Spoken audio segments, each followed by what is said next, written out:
100 জনের ভিতর মাত্র 5 জন মনে করেন বিসিএস ক্যাডার হয়, উইচ ইজ ভেরি ফ্রাস্ট্রেটিং। আমি এই বিষয়টা নিয়ে আমি অসুস্থ হয়ে গেলাম, 6 মাসও আমি কন্টিনিউ করতে পারি নাই। তো তারপরে আমি আমার হাজব্যান্ডকে জানাই বিষয়টা, তো উনি আমাকে এনকারেজ করলো যে তুমি ডিপ্রেসড হয়ে না, তুমি হচ্ছে রিল্যাক্স থাকো। তো তখন আমি ভাবলাম রিল্যাক্সে আছি যখন, আমার হাজব্যান্ডের তখন অলরেডি একটা আইএলটিএস ইনস্টিটিউট রয়েছে, দ্য বেস্ট আইএলটিএস ইনস্টিটিউটটা রয়েছে। তো আমি ওখানে ভিজিট করা শুরু করলাম, মাঝে মধ্যে আসতাম। তো এখানে এসে স্টুডেন্টরা দেখি প্রতিনিয়ত ওদের মুখে খালি ক্যারিয়ারের নিয়ে কথা, আমি উচ্চশিক্ষার জন্য বাইরের দেশে যাব, বাবা মাকে একটা সুন্দর একটা জীবন উপহার দেব। আমি না ওদের কথায় না প্রতিনিয়ত ইন্সপায়ার্ড হতে লাগলাম। স্টুডেন্টদের সাথে এনগেজ করতে করতে না ওদের সাথে একটা মেন্টালি একটা আমার বন্ডিং হয়ে গেল। তারা নিজেও জানে না যে আমি একটা জিরো একটা অ্যাম্বিশন মেয়ে, সেখান থেকে ওরা যে আমি ধীরে ধীরে কি পরিমাণে অ্যাম্বিশিয়াস হয়ে উঠলাম আমি বলে বোঝাইতে পারবো না। আমি নিজেকে দেখে নিজেই অবাক হয়ে গেলাম যে এটা কি আমি। আস্তে আস্তে আমি দেখলাম যে আচ্ছা আইএলটিএস তো করে নিলাম, বাট আমি একটা লোয়ার মিডল ক্লাস থেকে এসেছি। এমনকি আমার কিছু কিছু স্টুডেন্ট আমি দেখেছি যে তাদের ফ্যামিলি পারবে না, বাট তারপরেও তারা আইএলটিএস দিচ্ছে, স্কলারশিপ যদি পায়। প্রত্যেকটা স্টুডেন্ট পজিটিভ। তো এটার দ্বারা না আমি খুবই ইন্সপায়ার্ড হলাম। তো তারপরে আমি ভাবলাম যে আচ্ছা আইএলটিএসও দিলাম, ভিসা তো পাইতে হবে। তখন আমি দেখলাম যে আমার নিজেরও আমি তো ঠিক করে নিলাম আমি উচ্চশিক্ষার জন্য বাইরে যাব। তো তারপর আমি দেখলাম যে আমি তো এটা বেয়ার করতে পারবো না এতগুলো টাকা। মানে এজেন্সি মানে আপনার কাছে খালি কিভাবে টাকা বের করতে পারে তারা শুধু এই ধান্দায় থাকে। আমি তখন বিষয়টাকে আসলে এত ফ্রডের ভিতরে কোনো কিছু তো জেনুইন থাকবে। প্রথমে গুগলে সার্চ দিলাম, 2-3টা এজেন্সি আমি বের করলাম যারা অথেন্টিক। ওদের আমি স্টুডেন্টের সাথে কন্ট্যাক্ট করলাম যারা বাইরে গিয়েছে। এবং কি আমার হাতে তো মনে করেন অনেক স্টুডেন্ট যাদের কিছু আছে সলভেন্ট ফ্যামিলি থেকে আসে, তাদের যদি কোনো কিছু হয়েও যায় তারা ওটা কেয়ার করে না। আমি তাদের সাথে আগে থেকে ঠিক করে নিলাম যে ভাই এই বিষয় এখন তোমার এটা দিয়ে যদি আমি করতে পারি, এবং তারা রাজি হয়ে গেল আমাকে হেল্প করবে। 2-3টা এজেন্সি আমি বের করলাম যে তারা ভালো, তারা কাজ করবে, তারা জেনুইন। ভিসার কাজে নামি একদম গুনে 6টা ফাইল হাতে নিই। আলহামদুলিল্লাহ আমার 6টা ফাইলই আমার সাকসেস আসে।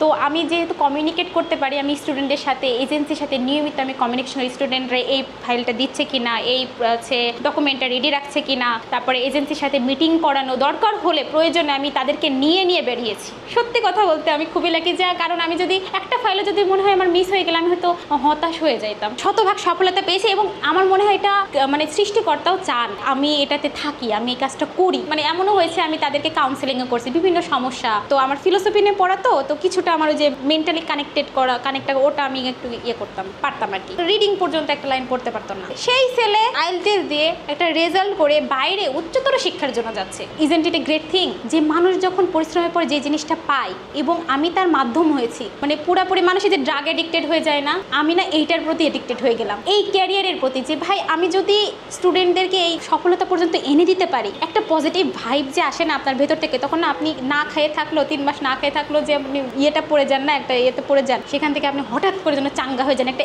এনার্জি বুস্টের মতন কাজ করে। 10টা ফাইল নিয়ে এখন কাজ করতেছি। এমন না যে সফলতাই আছে, ব্যর্থতাও আছে, কারণ ব্যর্থতা ছাড়া সফলতা নাই। বাট এখানে আমি একটা নতুন স্ট্র্যাটেজি খাটিয়েছি, সেটা হচ্ছে স্টুডেন্টদেরকে অপশন রেখেছি যেন একটাতে তারা যদি বিফল হয়ে যায় আর একটা যেন তারা নিতে পারে, এবং সে যেন ডিপ্রেশনে না চলে যায়। অবাক হবেন, একটা স্টুডেন্ট যখন রিজেক্ট হয় তখন কিন্তু সে নেগেটিভ হয়ে যায়। বাট আমার 2টা এমন স্টুডেন্ট আছে, সে রিজেক্ট হয়েছে, তার কিন্তু টাকা মার গেছে, বাট তবুও তাদের সাথে আমার এমন একটা বন্ডিং তারা এখনও চেষ্টা করছে এবং আমি তাদের সাথে আছি এখনো পর্যন্ত, এবং তাদের ব্লু পেপার চলে এসেছে। একাডেমিক পেপারসগুলো লাগে আপনার এসএসসি, এইচএসসি, ব্যাংক রেডি করতে হয়। তবে কিছু কান্ট্রিতে যেমন ধরেন ব্যাংক না হলে চলে, আবার ধরেন অনেকে স্পাউস নিয়ে যেতে চায়, বাচ্চা কাচ্চা থাকে, তাদের জন্য আমি আলাদা করে একটা লিস্ট করেছি যেটাতে আপনার মিস যাবে না। বড় বড় কান্ট্রিতে যেগুলো অনেক ভালো কান্ট্রি, স্কলারশিপ নিয়ে জন্য যেতে পারে। আমার কিছু ফ্রেন্ড আছে যারা স্কলারশিপ নিয়ে বাইরে গিয়েছে, কিছু বড় ভাই আছে যেহেতু রাজশাহী ইউনিভার্সিটি কিন্তু রিসার্চের জন্য বিখ্যাত, তো ওরা অনেকেই গিয়েছে। তো তাদের সাথে আমি যোগাযোগ করলাম, তাদেরকে নিয়ে আমি একটা টিম গঠন করছি যেন ভবিষ্যতে আমি স্কলারশিপ নিয়ে কাজ করতে পারি। আমি যখন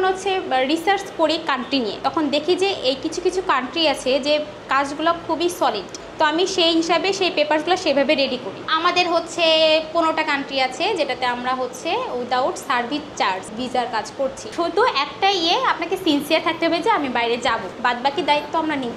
আমি একমাত্র ফিমেল যে কিনা এই ভিসা রিলেটেড কাজ করছি। এমনকি আমার মনে হয় বাংলাদেশে আমি আছি যে কিনা 13টা কান্ট্রিতে উইদাউট চার্জ ভিসা সার্ভিস দিচ্ছি।